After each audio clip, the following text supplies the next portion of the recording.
Today we're talking about the judicial branch. We've already talked about the legislative branch, which is Congress. We've talked about the executive branch, which is the president and his bureaucracy. The judicial branch, third branch of government, is designed to interpret the law. It's for judges that are within that certain jurisdiction. Other judges will follow that law. Those rulings set precedents. This is what we call case law. When judges make decisions, all the other courts below that or in that jurisdiction have to abide by that ruling. Of course, there could be another case that could be brought to appeal that, which we'll get into here in a minute, but that's what's called case law. The judicial branch, particularly the Supreme Court, which we'll be focusing on here a little bit, has the power of judicial review that we've talked about before, and that is where the court has the power to strike down laws that have been passed by Congress as unconstitutional, or even perhaps an executive order by the president could be struck down by the court. The Supreme Court has been using this power considerably more in the last few decades, as we'll discuss. This was started off very early on in 1803 with Marbury versus Madison, where the Supreme Court struck down an earlier law, which happened to be part of the Judiciary Act of 1789. So that set the precedent, but they didn't use it again until Dred Scott versus Sanford ruling in 1857. So we'll talk about that a little bit more later on. The framers of the Constitution argued that this would be the least dangerous branch. So what we'll see as we get through this chapter, that the Supreme Court, the judicial branch, has picked up more power than what was originally intended. But originally, and still to this day, the courts are unable to enforce their decisions. That's what the executive branch does.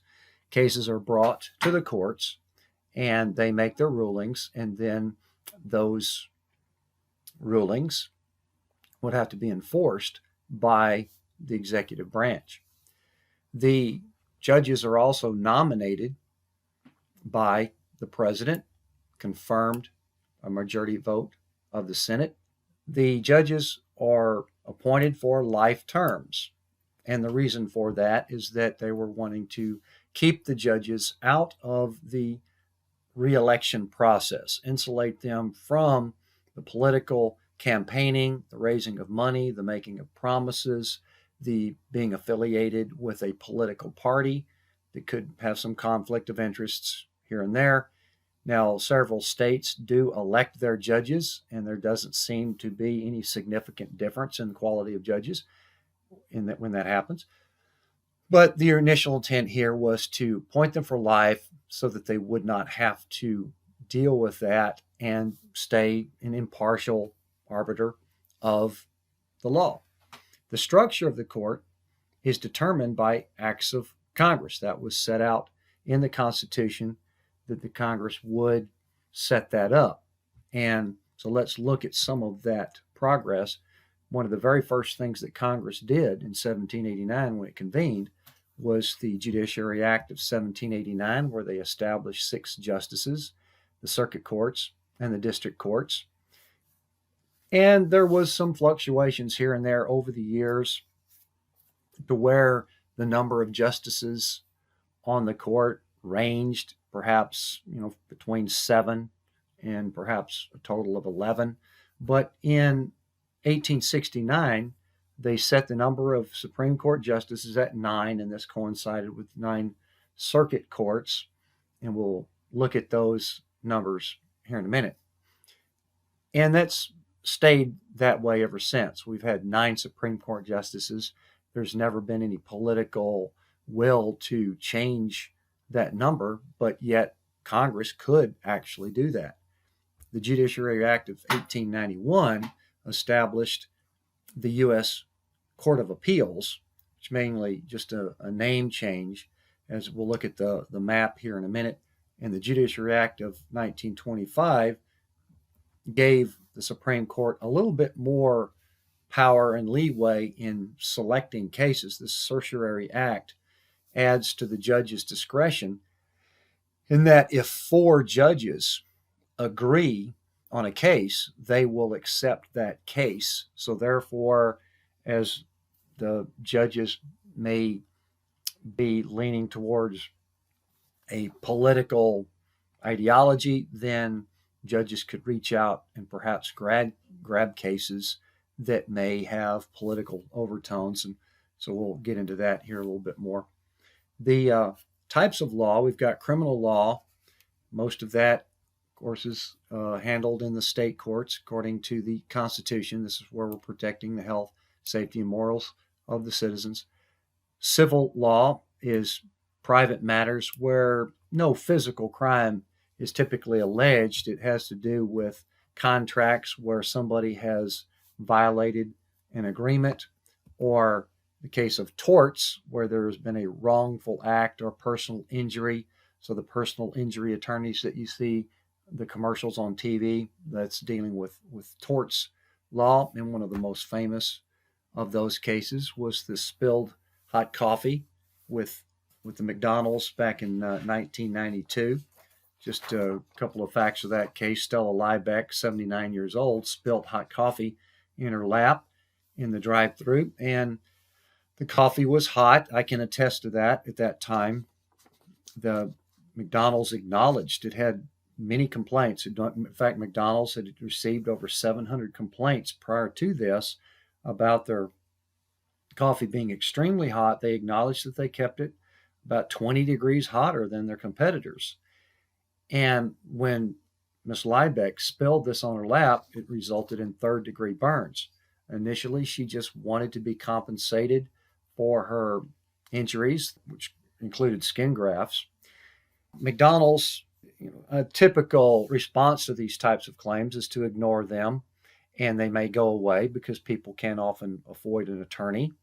So that was the general line there, that they would ignore it or blow it off until it got to court. And when it did get to court, the jury agreed with Miss Liebeck. Originally, they ordered her $160,000 for her injuries and $2.7 million in punitive damages. They calculated that as being, they got some data, and they found that 2 days of McDonald's coffee sales around the world amounted to about 2.7 million. So they punished them 2 days worth of coffee sales. And the judge actually lowered that punitive damage award to $480,000. So that's an example of a famous torts case. Now, obviously, there's torts reform out there in that people could be trying to sue people wrongfully because a corporation has deep pockets and they feel like they might get some money. But on the other side of that, there are cases where people have been wronged by a corporation and need a recourse to pursue those claims. So controversial, yes, but still part of the legal system. Now, public law is where federal courts get most involved, where you're looking at the rights of the citizens, where the government is the defendant. This includes constitutional law, where we're looking at issues of perhaps somebody violating the Constitution, and administrative law, where there's a charge against a particular government agency. Now, the court system, and we'll look at some examples here, whether we're looking at the state courts or the federal courts, there is a two-tier court system. The first tier is what we call original jurisdiction. That's the first court to hear the case, and this includes the trial courts in the state's system, criminal, civil trials generally, and this includes the district courts in the federal system. This is dealing mostly with public law. We'll look at some charts here in a minute. The second tier is appellate jurisdiction, and that's where if somebody's not happy with the lower court, they can take it to the higher court and hear the appeal of the trial court or the district court, and this could go all the way to the Supreme Court of the state or the federal Supreme Court. So this is the two-tier court system, original jurisdiction and appellate jurisdiction, and this is at both the state and the federal court systems. Now, this is a federal map of our district courts. So you can see these dotted lines here are the boundaries of the district courts in the United States, about 94 district courts. If you can see there where there's no dotted line boundaries, that means Wyoming, for example, the entire state is one district court. And these 11 courts of appeals here are divided up into geographic regions. So you can see the Ninth Circuit Court of Appeals is all of this region out here in the western United States. The Fifth Circuit Court of Appeals is this region right here, including Texas, Louisiana, and Mississippi. We also have two additional courts of appeals that are located in Washington, D.C. One of them is called the D.C. Court of Appeals because the District of Columbia is its own separate territory, so that has its own district court. But we also have the Federal Court of Appeals. Since the federal government is the heart of where a lot of federal activity is occurring, we've got another Court of Appeals that's in the federal district there that gets a lot of activity. Generally, if there's a case out here in this region that has been heard by a district court, for example, the Southern District Court of Iowa, and they want to appeal, they would appeal typically to the Eighth Circuit Court of Appeals, and then it would go from there all the way. If it continues to appeal, it would go to the Supreme Court of the United States. So let's look at the federal court path. As I said, there's about 94 districts out there in the United States. This is the original jurisdiction here.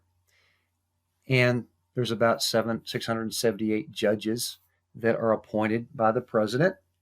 And they are overlapping cases and shifts and that sort of thing, dealing with public law and treaties. This also includes the Court of International Trade.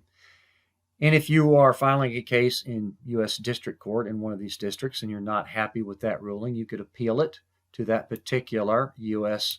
Circuit Court of Appeals. As we saw, there was 11 geographic areas, as well as the two additional Circuit Courts of Appeals there in Washington, D.C. So that's a total of 13 Circuit Court of Appeals, 179 judges, and they serve in 3-judge panels. They're all appointed by the president as well, and they rule on their cases by a vote, 3-0, 2-1, whatever. About 20% of all district court cases are accepted, and then if you want to appeal to a higher court there, then it would go to the U.S. Supreme Court, and very small number of court cases are accepted by the U.S. Supreme Court because of their limited docket. Looking at the court path of the state side, see, this is part of our federalist system. We've got a federal court system operating in parallel, separately from the state court system. So at the state trial courts, this is what we're talking about, the original jurisdiction, criminal and civil trials. The overwhelming majority of court cases in the United States are in state trial courts. If you want to appeal that, you could go to the state appellate court. They are very similar. We'll look at a couple of org charts here in a minute, but all the states have a similar structure as far as original jurisdiction and appellate jurisdiction, and then each state has a highest court of the state Supreme Court. And then, of course, if you want to appeal the state Supreme Court's decision, you could actually go to the U.S. Supreme Court. So that's where it will jump from the state path to the federal path here. That's why there's a dotted line there. Again, we see that a very small number of cases are accepted by the U.S. Supreme Court. And we have seen somewhat traditionally over the last couple of decades, particularly a conservative-leaning Supreme Court is not really eager to overrule a state Supreme Court, but it could happen, and we'll look at an example here in a few minutes. Here's an example of New Jersey's state court system. So you can see the lighter line boundary line here, these are the original jurisdiction courts. We've got municipal courts that are scattered around New Jersey. 21 are multi-municipal. Those are county courts, basically, because there's 21 counties in New Jersey. Got tax court and superior court. And if you want to appeal any ruling of these courts here, which are in the original jurisdiction, you could then go to the appellate division of superior court in the New Jersey system. These are 4-judge panels that would rule on their cases there. And if you actually wanted to appeal that case, it would go to the state Supreme Court of New Jersey, where there's 7 justices that sit all together in bank. They all rule on one case at a time. They do have a mandatory retirement age of 70 in the New Jersey court system. Looking at New York, which is quite a bit busier, much more populated, particularly the city of New York. You've got lots of activity here. Courts of the city of New York, town and village justice courts here, family courts, surrogate courts, looking at probates and adoptions, court of claims. So all of these courts here with the lighter boundary, those are all original jurisdiction courts, even though you might even could go from one of these to another. These are considered the original jurisdiction.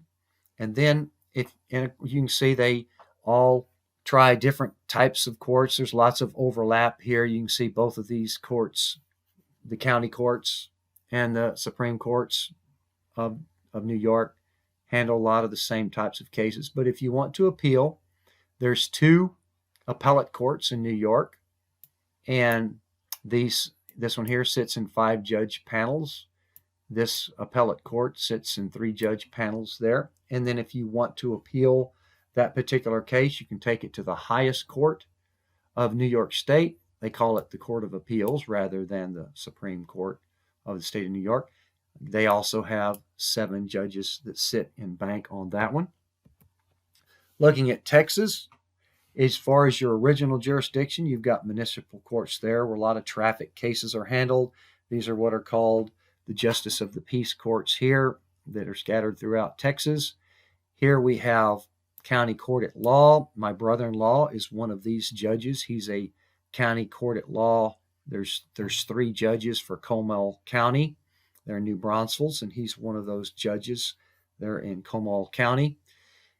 And then if you want to appeal any one of these cases in the original jurisdiction, you would go to the Court of Appeals. There's 14 courts. They sit in 3-judge panels there in the state of Texas. And if you want to appeal from there, interestingly enough, Texas has 2 final courts. One of them is called the Supreme Court. 9 justices sit in bank. Another one is called the Court of Criminal Appeals. This one is exclusively handling capital cases, particularly death penalty cases. So that's why there's a separate Supreme Court there in the state of Texas. But as you can see, a lot of commonalities as far as original jurisdiction and appellate jurisdiction. It's just the courts are named different things. All these courts have to handle the same types of cases. Now let's talk a little bit about how particularly the federal courts, Supreme Court, has expanded over time. We talked about earlier the president's power has expanded over time through various reasons. Part of it, the Congress delegating more power to the president. So what we've seen over time is the court's power has also expanded. So that's kind of ironic because the Congress was initially established to be the branch that makes the laws and had predominant power because of that. And then over time, we see that the Congress power has kind of shrunk while the president's power and the court's power have expanded somewhat over time. We've already talked about the judicial review being a very powerful tool that the court has used. It can strike down laws as unconstitutional. We also mentioned how the court has attained broader discretion on picking and choosing their cases. There's a little bit more liberalized definition of standing, which standing simply means, do you have a case? And we talked about that certiorari act where if 4 judges can agree, and if these 4 judges are somewhat agreeing or aligned on their political ideology, which is what we see today, then they can reach out and grab any case they want and perhaps make a statement to society as far as ruling on that particular case because it may have political, ideological overtones to it. So that has given the court a little bit more political power with that discretion. They can also rule on issues ahead of the public, or in most cases of what we've seen here lately, is that they rule on issues that Congress just can't seem to address.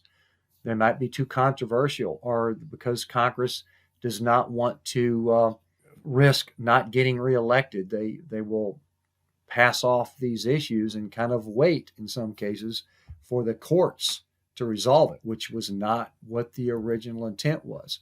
We see that the Brown versus Board of Education is a good example of how they can rule well ahead of Congress on issues, in this case, of civil rights, where in this case, they outlawed segregation and struck down that Plessy versus Ferguson, which was the separate but equal clause, and said that schools can't do this. And it wasn't until almost 10 years later till Congress had to get physically involved and pass the Civil Rights Act in order to enforce this. But you can see how the courts can, since they don't have to worry about public opinion or getting reelected, they can do that.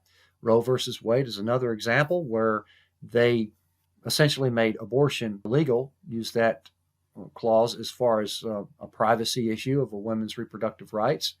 And even to this day, Congress is very hesitant to address the issue of abortion. So that's an example of how the court has expanded its power, because it will address issues that Congress just cannot seem to get around to addressing. And we've already talked about the political motivations of the court.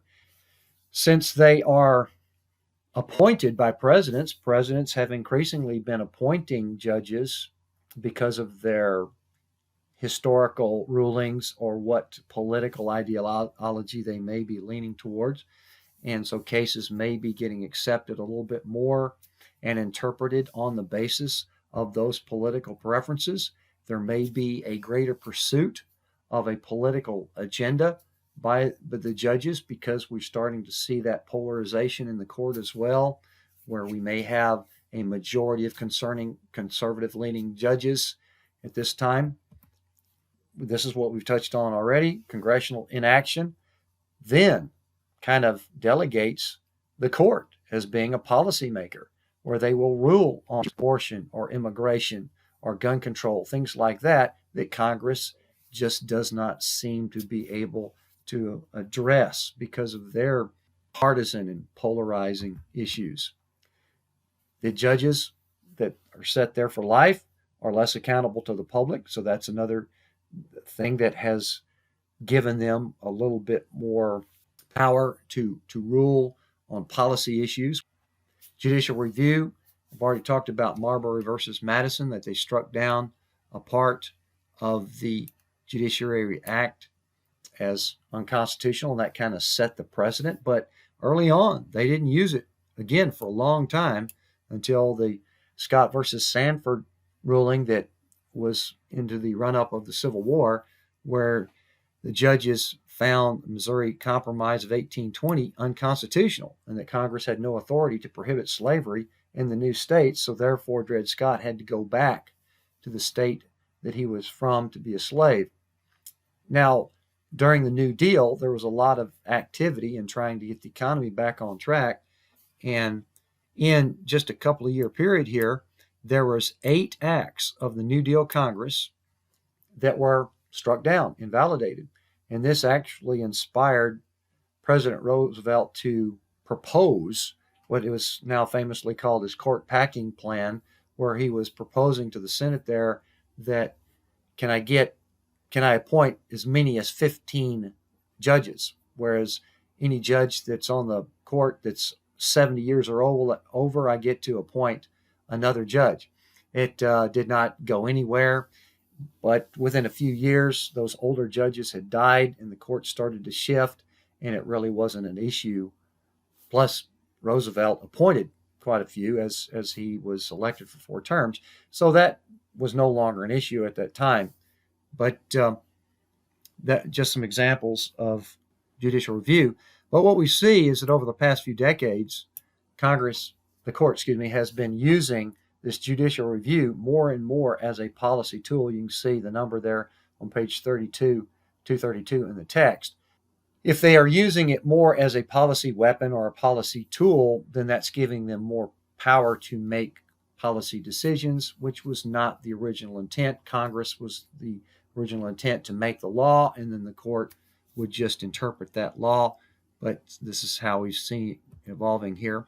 And this is a little political cartoon as to what we may be dealing with. Here are, as we can see, the spikes in the acts of judicial review. There's the spikes particularly during the New Deal era, but as we get further along, we see more and more acts of judicial review because of the polarization, because of the political leanings of the appointed Supreme Court justices, things like that. And speaking of diversity, even after these more recent appointments, we still see that all of our Supreme Court justices either went to Harvard or Yale. Let's talk about how the court has gotten involved in certain cases. And in 1996, the Congress passed the Defense of Marriage Act that provided that no state is obligated to recognize same-sex marriages performed in other states. Very quickly, and this is an interesting case where in society some issues start to shift more quickly than others. Not long after this, there started to be a little bit more awareness and tolerance of same-sex marriages, and eventually in 2003, the Massachusetts State Supreme Court ruled that gay couples had the right to marry, and then several states followed along with that. And then in 2013, the U.S. Federal Supreme Court, U.S. versus Windsor, actually used this judicial review and overturned a part of that Defense of Marriage Act, where in this case, a female couple had been recognized as being married in New York, but when one of them died, the remaining surviving partner could not collect the federal Social Security benefits. So they took that all the way to the Supreme Court. Supreme Court ruled in their favor and recognized, federal government then recognized the New York policy there of them being married. So therefore it wasn't totally resolved because each state could still make that decision. And then in 2015, the Supreme Court ruled that bans on same-sex marriage are unconstitutional. So therefore, all states now have to comply that same-sex marriage is legal. So the court got involved in that and resolved that issue. Campaign finance has bounced back and forth between Congress and the courts. The Federal Election Campaign Act of 1971, passed by Congress, limited how much a candidate could spend. Now, we'll talk about this a little bit more when we talk about elections and campaign finance. But a Supreme Court decision in 76 equated money is equal to free speech, and therefore there should be no limit to how much a candidate can spend. Of course, there is some logic to that, because if somebody makes a lot of money, I don't think they would want the government to tell them how they can or cannot spend their money. But there are also limitations as far as influence and bribery and things like that.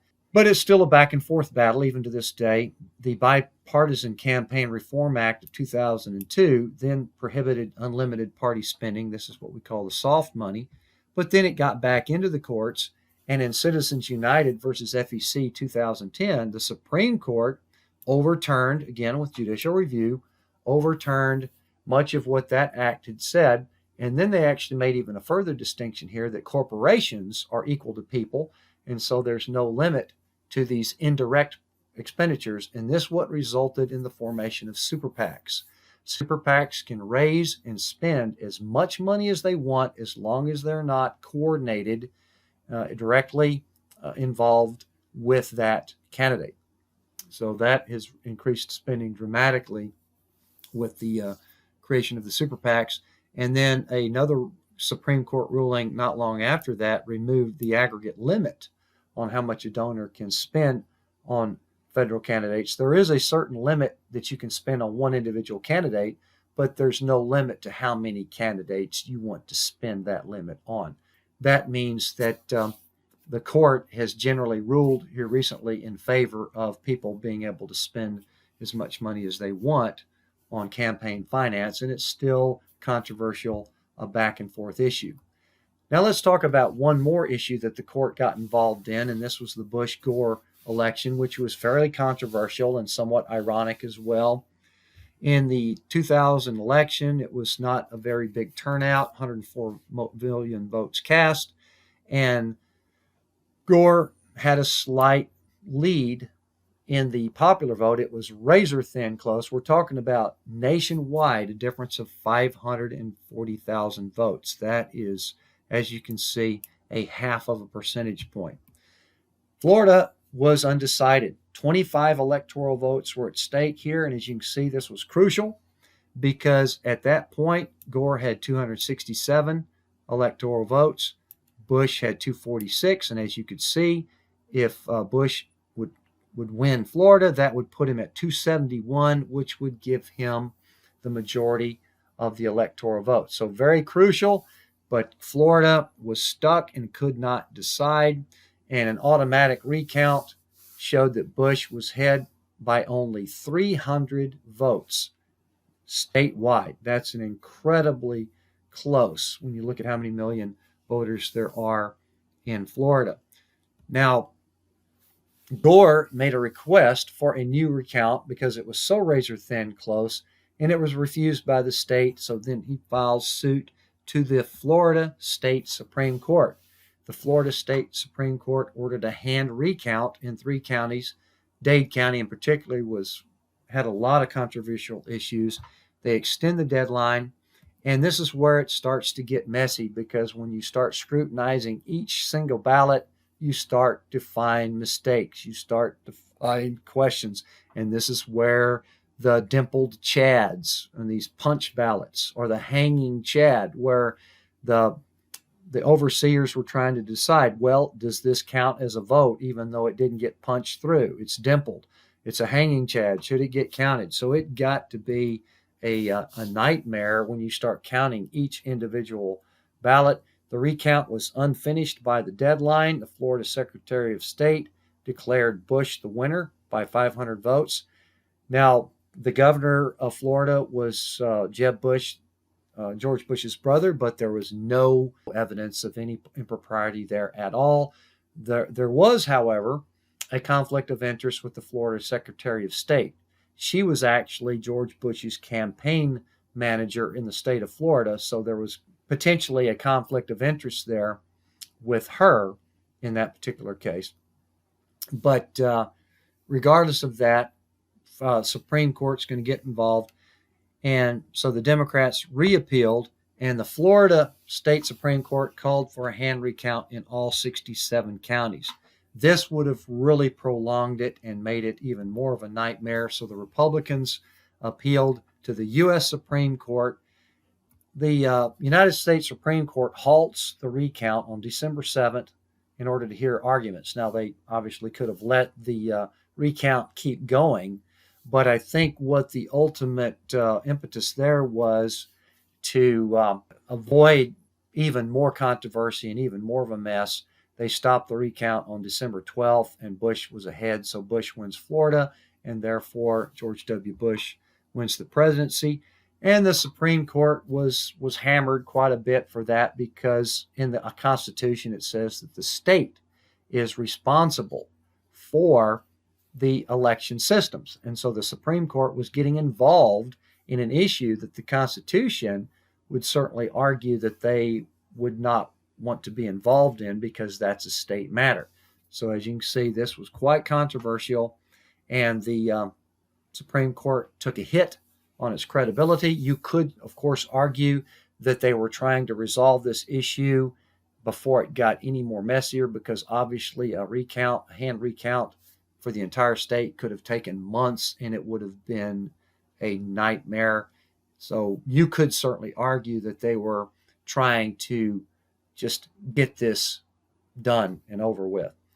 They also said that a recount violates the 14th Amendment, that a statewide remedy must have assurance of equal treatment. So they were trying to make the justification of getting involved into the state's business when it would have been very difficult to assure that all election ballot systems in the entire state were the same.